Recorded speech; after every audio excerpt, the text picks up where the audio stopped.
During this quick video, what I wanted to take you through was some pre-manufactured Tinder types. Now, when I'm teaching survival, a lot of the time I'm doing a couple of things. I'm giving people some layers of redundancy in terms of fire lighting capability downwards, in terms of down into the primitive technology space. That is because as a former combat survival instructor, it's always been very, very important to me that we're able to make fire with nothing. For example, if we escape from a prisoner of war camp, we can all expect ourselves to be essentially butt naked. You have no equipment, and you start from your primitive basis of knowledge to develop strategies to achieve all of your basic life support requirements, fire being one of them. As you work forwards from that sort of baseline of capability, we look at making sure that when we're in the field, we have within our fire component of our survival kit the appropriate items to make fire reliably. Testing yourself with primitive technology is not a sound survival strategy. It will set you up for failure. What you can do when you're well rested, just had a big feed, your hands aren't blistered, and you're at full peak performance is not the same as what you achieve after being on the run from an enemy group for 2 to 3 weeks.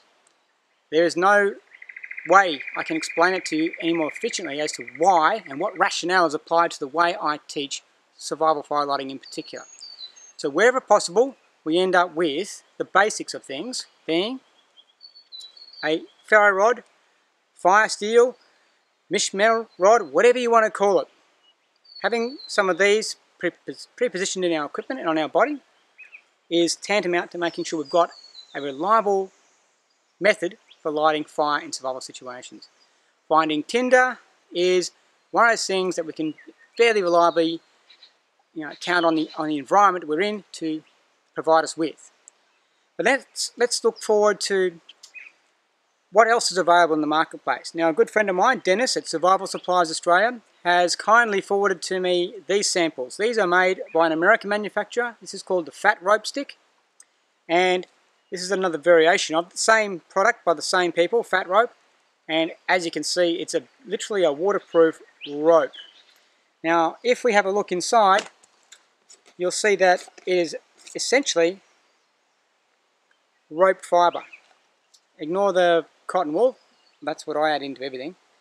So it's rope fibre, and it is being coated in an accelerant.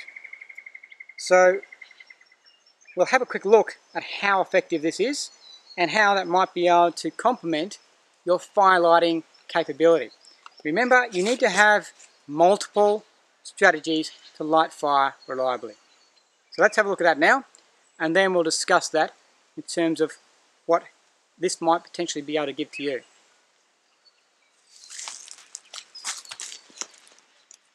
Okay, so here are our products that we're looking at today. We're going to put this one aside for now, but basically the inside component of this cordage is the same as this stuff in the tin. You literally just cut the plastic protective liner away and twist it open, so you undo the layer of the cordage, and from there you just chop it up exactly the same way as we're going to break this up to access the fibres. So basic principles of fire lighting are abided by here. We're going to make the filaments of our particular fuel as surrounded by air as we possibly can. So I'm just going to pull that apart, and there's some great footage on their channel, as in Fat Rope's channel, about this exact process. So I'm just going to show it for you here in a different way. This is quite wet, everything here. I've built a small platform here to get us up off the ground. I'll add to that shortly. Buff that up like we do with a lot of other natural tinders. Twist it all open.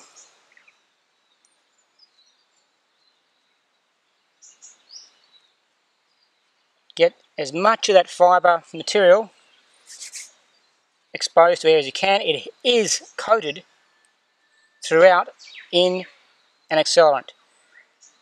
So apparently it's a non-toxic product.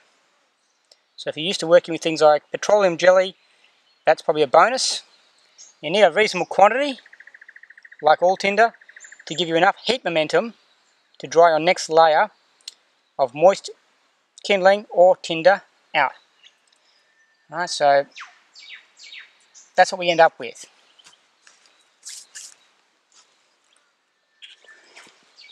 So this is just 2 strands of that particular cordage. I might want to use a bit more.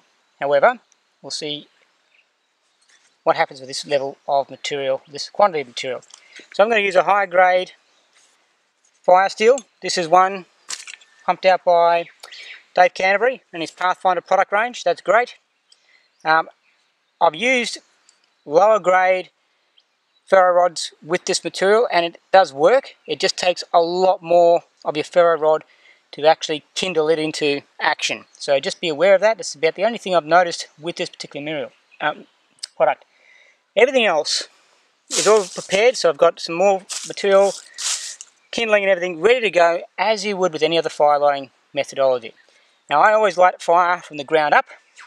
I've worked with a lot of indigenous folk around the world and that seems to be how they do things, as opposed to building some kind of crazy teepee, shoving the fire in the middle of it. Remember, it's me working with the fire, not me controlling the fire. I guide and manage it, but it tells me what it needs. So let's see how we go with our fire rod to get this going. And that's up and running. And we can continue to build our fire as per usual. Now that's going to burn quite fiercely, so it's going to generate a lot of heat momentum. So all this material I have scraped up off the damp soil. So by giving it a little bit of oxygen like that and using this product, I'm actually giving it plenty of time to move from kindling to that next layer.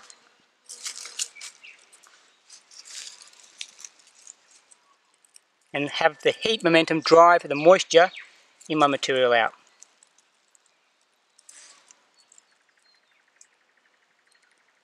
So we're working with the fire. If there's not enough oxygen or some other feedback from the fire, it tells me and I can continue to build my fire accordingly.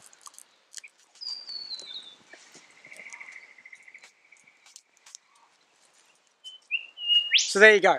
That is fat rope.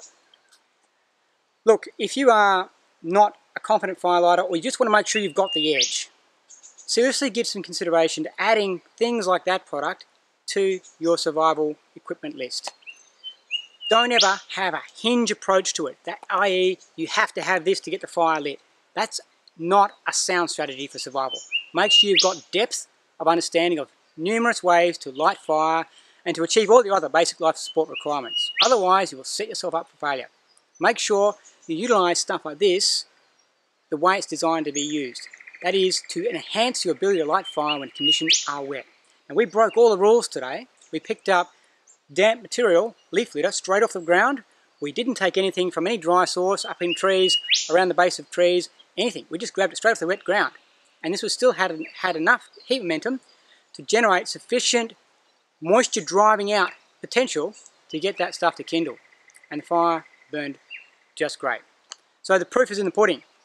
That's what this type of thing is used for. I'd like to thank Dennis, particularly at Survival Supplies Australia, for throwing that through to me to have a look at. I find people sometimes need those extra little bits of gear to make them feel that little bit more confident. But just don't ever cross that line of becoming complacent and reliant upon one thing or another. So, let's leave it there. Get out, have a look around, re-examine your gear and work out what you actually can and can't do